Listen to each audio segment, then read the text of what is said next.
Can you hear welcome?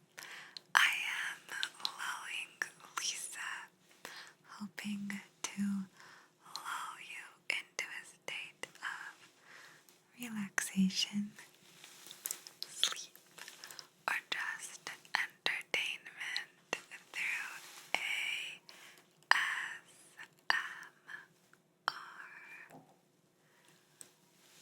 As we hear a little bang overhead. Hi.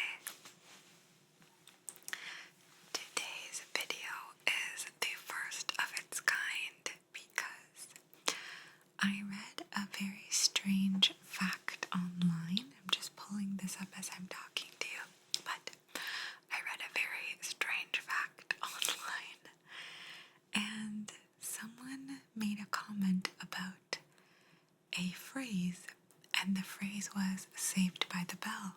And this actually has a very strange, sinister origin. Well, I shouldn't say sinister, but quite, I would say, shocking of an origin. I thought it was an innocent term used to describe one of my favorite childhood shows, but it's not true. And this comes in at fact number 5, so you'll have to stay tuned. But I found on this website called List 25, I found 25 truly shocking origins of common phrases. So the origins are pretty shocking. They're not, well, I don't know. I can't really say because I haven't read them. I only wanted to read quickly through the list to make sure that they had the fact "saved by the bell" on here, and they do. So essentially, it goes like this. Do you know where some of our common sayings come from? Such as kicking the bucket or rule of thumb. You might not believe where some of these everyday sayings come from. On today's list, we're going to explore 25 truly shocking origins of common phrases. We hope these sayings don't rub you the wrong way. So it's funny because I constantly use a lot of these phrases and I have no idea where they come from. Why are they a thing? I just know the context in which I can use them. So I'm excited to read you these today, and I'm glad that I thought of this idea because it's so interesting and I actually want to learn along with you, so this will be fun. So we'll start from 25 and we'll work our way down. So I'll read you the phrase, I'll read you the meaning, like the way in which we use it, and then I'll read you the dark history. This could be appropriate for our October videos when I get a little bit darker with you, but kind of just wanted to read this now. I don't think all of them will be too dark, but we'll see. So, here are 25 truly shocking origins of common phrases. So, phrases that we would use in the English language, but if you have a language, like if English is your second language, let me know if any of these have carried on over to your culture and you just say this in your own language. But number 25 would be bite the bullet. Bite the bullet, so the meaning is accepting something difficult or unpleasant. The history is there was no time to administer anesthesia before emergency surgery during battle. The surgeon made patients bite down on a bullet in an attempt to distract them from the pain. So that's where bite the bullet comes from. Which I just feel like you'd break your teeth if you're in a lot of pain, but that's where that comes from. Okay, number 24. The phrase is blood is thicker than water. The meaning, family comes before everything else. The history, in ancient Middle Eastern culture, blood rituals between men symbolized bonds that were far greater than those of family. The saying also has to do with blood brothers, because warriors who symbolically shared the blood they shed in battle together were said to have struck stronger bonds than biological brothers. Number 23. Break the ice. The phrase is break the ice, and the meaning: to commence a project or initiate a friendship. Let's break the ice. The history: before the days of trains or cars, port cities that thrived on trade suffered during the winter because frozen rivers prevented commercial ships from entering the city. Small ships known as icebreakers would rescue the icebound ships by breaking the ice and creating a path for them to follow. Before any type of business arrangement today, it is now customary to break the ice before beginning a project. Next, number 22 is butter someone up. That's the phrase. The meaning is to flatter someone, so you are really buttering me up. And here's the history. An ancient Indian custom involved throwing balls of clarified butter at statues of the gods to seek favor. So they would throw ghee. I believe clarified butter would be ghee. Very interesting. Number 21 is cat got your tongue. Cat got your tongue, meaning something said when a person is at a loss for words. So when you can't speak, you'll say like cat got your tongue. The history. There are two possible sources for this common short saying. The first refers to the cat o'9 tails, a whip used by English Navy for flogging. The whip caused so much pain that the victims were left speechless. The second refers to the practice of cutting out the tongues of liars and blasphemers and feeding them to cats. So either way, it's a very awful origin story of cat got your tongue. Number 20, the phrase is caught red-handed. The meaning is to be caught doing something wrong, so you'll say, he caught me red-handed. History. This saying originated because of a law. If someone butchered an animal that didn't belong to him, he had to be caught with the animal's blood on his hands to be convicted. Being caught with freshly cut meat did not make the person guilty. So you literally have to be caught with blood on your hands to be convicted of butchering an animal that wasn't yours, and that's where caught red-handed comes from. Number 19, I'm scared for this one. The saying is, don't throw the baby out with the bath water. Meaning, hang on to valuable things when getting rid of unnecessary things. So, the history. During the 1500s, most people bathed once a year. Even when they did bathe, the entire family used the same tub full of water. The man of the house bathed first, of course, followed by other males, then females, and finally the babies. I feel like the baby should have been bathed first. Oh my gosh. You can imagine how thick and cloudy the water became that by the time the infants' mothers had to take care not to throw them out with the bath water as they emptied the tub. Gross. Next, I imagine these are getting more and more interesting as we go. Next, number 18. Eat humble pie. Eat humble pie. The meaning, make an apology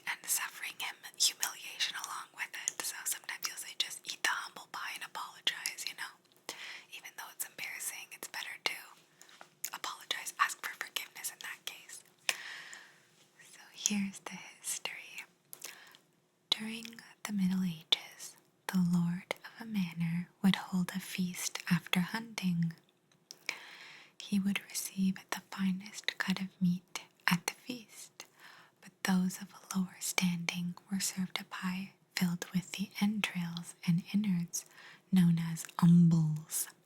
Therefore, receiving umble pie was considered humiliated because it informed others in attendance of the guest's lower status. Very, very naughty. Okay. Number 17. Give the cold shoulder.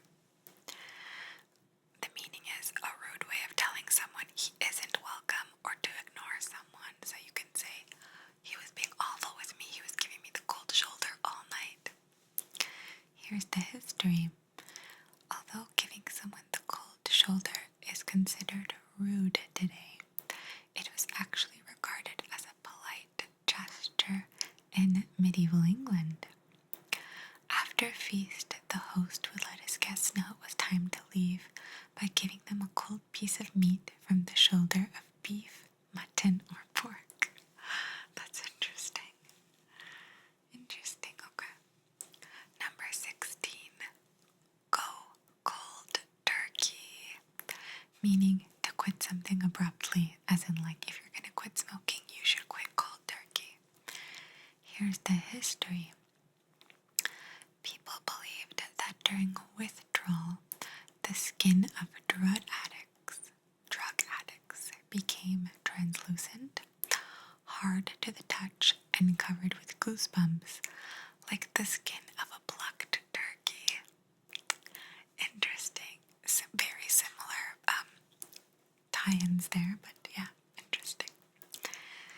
Number 15. The saying is go the whole 9 yards, and the meaning is to try one's best.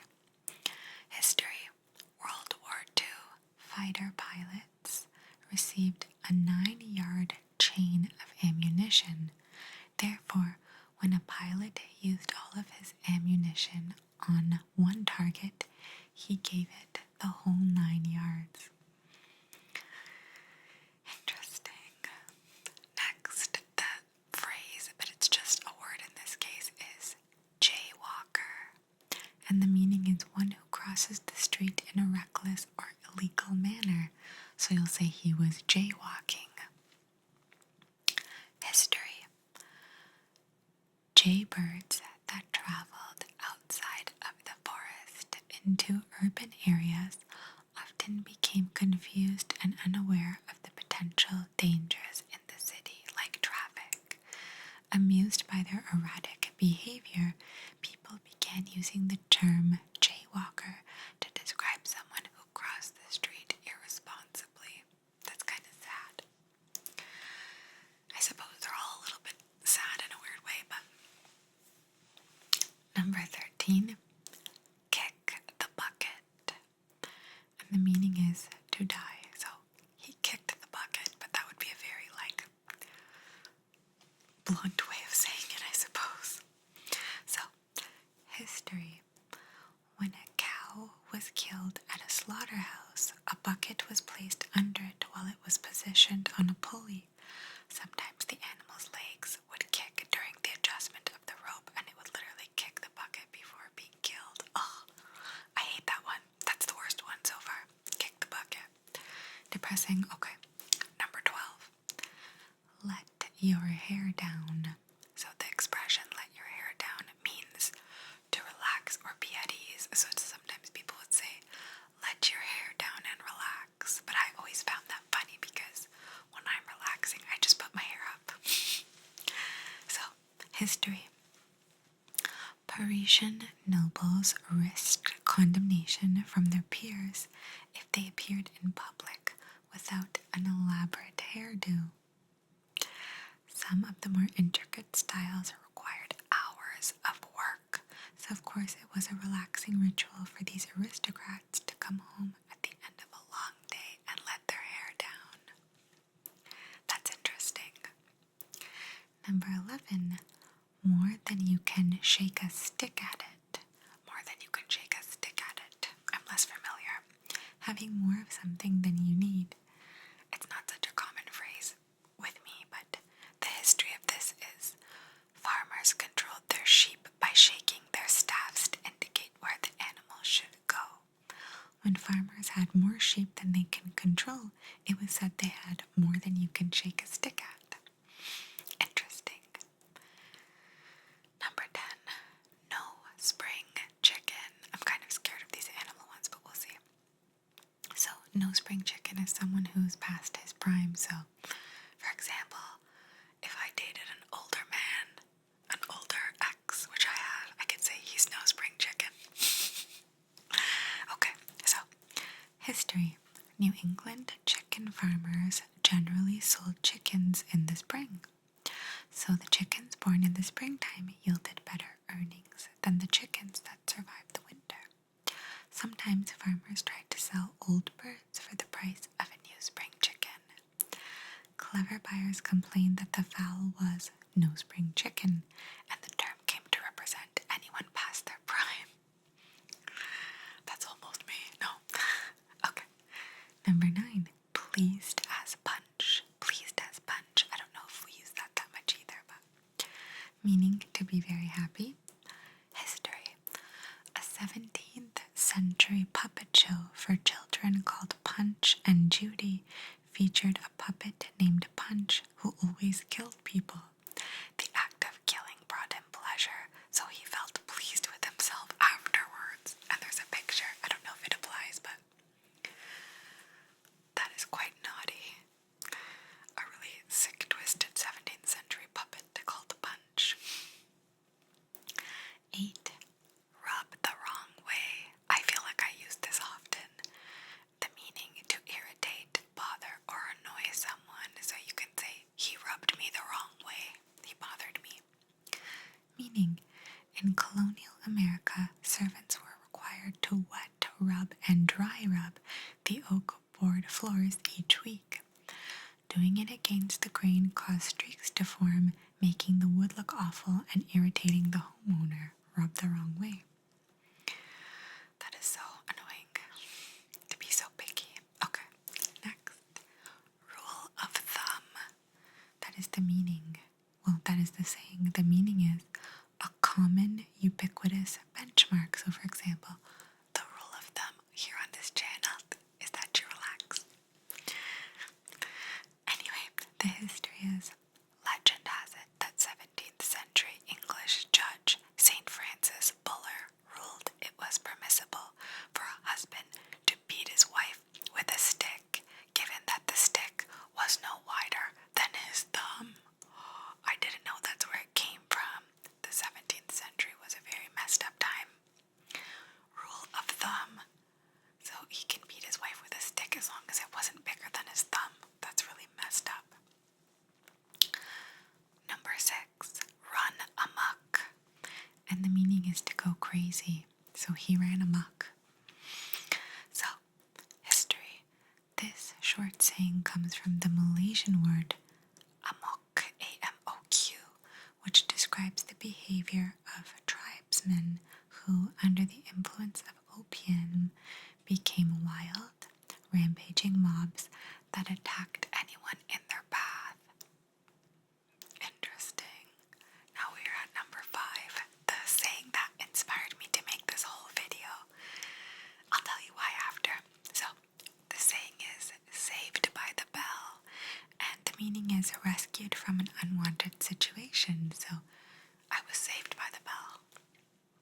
So, history, as scary as it sounds, being buried alive was once a common occurrence. People who feared succumbing to such a fate were buried in special coffins that connected a bell above ground. At night, guards listened for any bells in case they had to dig up a living person and save them by the bell. There's a little picture. And the reason why I wanted to do this video was because recently someone was nearly buried alive. I think they had passed away and they were having the ceremony like the same day, like 4 hours later, which is very soon.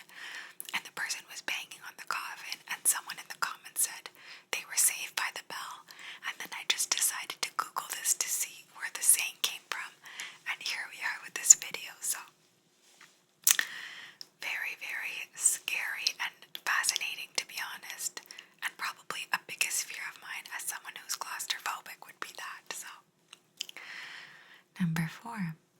show your true colors, meaning to reveal one's true nature. So you can say, I really saw his true colors. Sometimes it's in a bad way though. Oftentimes if you say, I saw her true colors, and like she was, a bitch. Okay. History. Warships used to fly multiple flags to confuse their enemies.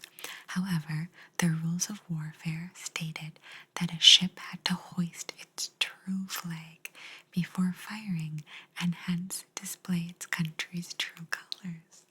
That's pretty interesting. I like that. Number 3. Maybe sometimes I say this one to you, and that's sleep tight. Hopefully it's not so sinister. So the meaning is sleep well, so I'll say good night, sleep tight, don't let the bed bugs bite. Maybe that has a whole meaning in and of itself, but the history of sleep tight is during Shakespeare's time, mattresses were secured on bed frames by ropes. In order to make the bed firmer, one had to pull the ropes to tighten the mattress.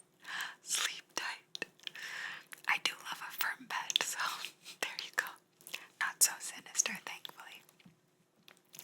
Number 2, spill the beans, meaning to reveal a secret. So go ahead, spill the beans. What happened? History. In ancient Greece, beans were used to vote for candidates entering various organizations. One container for each candidate was set out before the group members, who would place a white bean in the container if they approved of the candidate, and a black bean if they did not. Sometimes a clumsy voter would accidentally knock over the jar, revealing all of the beans and allowing everyone to see the otherwise confidential votes. I like that. That's interesting.